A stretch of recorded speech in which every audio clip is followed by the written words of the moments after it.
প্রিয় শিক্ষার্থীরা, critical MCQ analysis 27 Chittagong board আজকের পরীক্ষায় যে সি প্রোগ্রামিং থেকে উদ্দীপকটি দেওয়া হয়েছে সেখানে বলা আছে সিনট্যাক্সগুলোতে কয়টি ভুল আছে। এখানে একটি প্রোগ্রামিং কোড লেখা হয়েছে এবং এই পুরো কোডটার মধ্যে কয়টি ভুল আছে সেটা আমাদেরকে নির্ণয় করতে বলা হয়েছে। আমরা এখানে মূলত 4টি ভুল পেয়েছি। ব্যাখ্যা করব ভুলগুলো কি কি হতে পারে। দেখো, প্রথমে এখানে ফর লুপের শেষে সেমিকলন হয় না, এটি একটি ভুল। ইফ ফাংশনের পর কখনো সেমিকলন হয় না, এটি একটি ভুল। প্রিন্টএফ ফাংশন এখানে বানান ভুল করা হয়েছে, স্পেস দেওয়া হয়েছে, এটি একটি ভুল। এখানে ইফ ব্লক কি এই জায়গায় স্টার্ট করা হয়েছে, ফর লুপের যে লুপ বডি স্টার্ট করা হয়েছে এখানে সেকেন্ড ব্র্যাকেট দিয়ে লাস্টে সে ক্লোজ করার কথা, এখানে একটা ব্র্যাকেট মিসিং হয়েছে। টোটাল 4টি ভুল আছে। আমরা এক এক করে ভুলগুলো বলছি। প্রথম যে ভুল ছিল সেটি হচ্ছে ভুল 1, ফর লুপের শেষে একটি অপ্রয়োজনীয় সেমিকলন দেওয়া হয়েছে। ফর লুপের পর কখনো সেমিকলন দেওয়া হয় না। সেমিকলন যদি দেওয়া হয় তখন সেটি লুপ বডির কার্যকারিতাকে ধ্বংস করে ফেলে, অর্থাৎ লুপ বডি আর কোনো কাজই করবে না। এই ফরের যে কার্যক্রম সেটি শুরু হয় মাত্র ফরের সেকেন্ড ব্র্যাকেট থেকে। এখন ফরের শেষে যদি সেমিকলন দেওয়া হয় তখন সেকেন্ড ব্র্যাকেটের ভিতর যে লুপ বডি, সে লুপ বডিটা আর এক্সিকিউট করতে পারে না, সেজন্য এখানে এই সেমিকলনটি ব্যবহৃত হবে না। 2 নম্বর ভুল, ইফ স্টেটমেন্টের শেষে একটি অপ্রয়োজনীয় সেমিকলন দেওয়া হয়েছে। ঠিক ইফ স্টেটমেন্ট শেষেও কিন্তু একটি ব্লক থাকে। ইফের শর্তটি সত্য হলে ইফ ব্লকের অংশটি কাজ করে। এখন ইফের শেষে যদি সেমিকলন দেওয়া হয় তাহলে কিন্তু ইফের পরে যে শর্ত সেগুলো আর কার্যকর করতে পারে না প্রোগ্রাম। তাহলে এখানে যে সেমিকলনটি দেওয়া হয়েছে সেটি একটি ভুল। যদি ইফের দেওয়া শর্তটি সত্য হয় তখন এই সেকেন্ড ব্র্যাকেটের ভিতরে যে স্টেটমেন্ট দেখতে পাচ্ছি কন্টিনিউয়াস স্টেটমেন্ট, এটি কাজ করতো। এখন এখানে সেমিকলন দেওয়ার কারণে এই কন্টিনিউয়াস স্টেটমেন্টটি আর কাজ করবে না।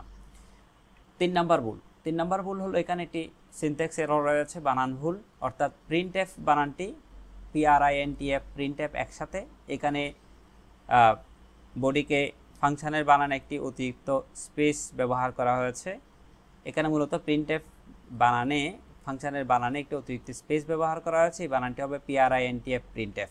আচ্ছা, সর্বশেষ যে ভুলটি আমরা পেয়েছি, যেটির কারণে আরেকটি ভুল হতে পারত, সেটি হচ্ছে প্রিন্টএফ স্টেটমেন্টটি ফাংশনের শেষে প্রিন্টএফ স্টেটমেন্ট, এই যে প্রিন্টএফ স্টেটমেন্ট রয়েছে সেই স্টেটমেন্টের শেষে লুপ বডির যে সেকেন্ড ব্র্যাকেট স্টার্ট হয়েছে সেটা ক্লোজ করে দেওয়ার কথা ছিল, সেই সেকেন্ড ব্র্যাকেটটি ক্লোজ করা হয়নি। তাই লুপ বডি অসম্পূর্ণ হওয়ার কারণে এই কন্টিনিউয়াস স্টেটমেন্টটি কিন্তু কাজ করবে না। তো আমরা মূলত এখানে 4টা ভুল হিসেবেই ধরে নিয়েছি। বলা যে এখানে অপশন কিন্তু 1 2 3 4, তাই 4টা ভুল আমরা ধরছি। না হয় কিন্তু কন্টিনিউয়াস স্টেটমেন্টটি কাজ করবে না, এটি একটি ভুল। টোটাল 5টি ভুল হতো। মূলত এখানে মোটা দাগের 4টি ভুল রয়েছে। আচ্ছা, এরপরে আমাদেরকে যে প্রশ্নটি দেওয়া হয়েছে সেটি হলো একই উদ্দীপক থেকে প্রোগ্রামটি সি ভাষায় সঠিকভাবে লেখা হলে আউটপুট কি হবে। আমরা এই প্রোগ্রামটিকে সঠিকভাবে লেখার চেষ্টা করেছি। এখানে প্রিন্টএফ ফাংশনের শেষে সেমিকলনটি,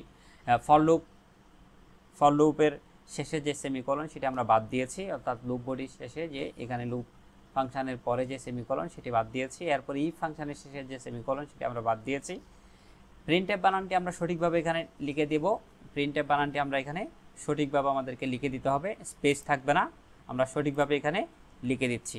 যদি আমরা প্রিন্টএফ বানানটি সঠিকভাবে লিখে দেই এবং প্রিন্টএফ ফাংশনের শেষে যদি আমরা একটা সেমিকলন দিই, তখন এই ফাংশনটি যখন সঠিকভাবে এক্সিকিউট করবে প্রিন্টএফ ফাংশন, তখন ফলাফল কি আসবে। দেখো, এখানে আমরা একটু লুপ বডি স্টাডি করি।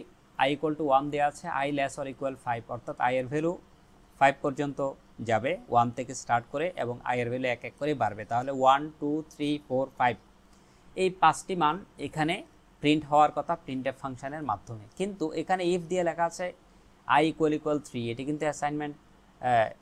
এখানে i = 3 এখানে একটি অপারেটর দেওয়া হয়েছে, অর্থাৎ i এর মান সমান সমান যখন 3 হবে তখন কন্টিনিউয়াস স্টেটমেন্টটি এক্সিকিউট করবে। কন্টিনিউয়াস স্টেটমেন্টের কাজ হলো মূলত কোনো একটি ধাপকে এড়িয়ে যাওয়া।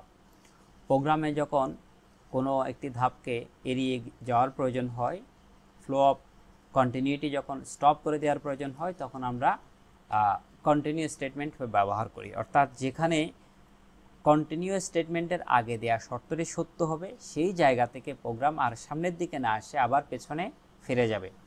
তো এখানে তাহলে i = 1, i <5 এটি সত্য হওয়ার কারণে i 1 প্রিন্ট করবে। আবার i = 1 এর মান যখন 1 বাড়বে i এর মান 2 হবে। 2 is less than 5 সত্য হলে এই কন্ডিশনের সাথে মিলে না, তাই 2 এর মান প্রিন্ট করবে। যখন i ইকুয়াল টু 3 তখন 3 ইজ লেস দ্যান 5 সত্য, কিন্তু এই স্টেটমেন্টের সাথে মিলে যাচ্ছে।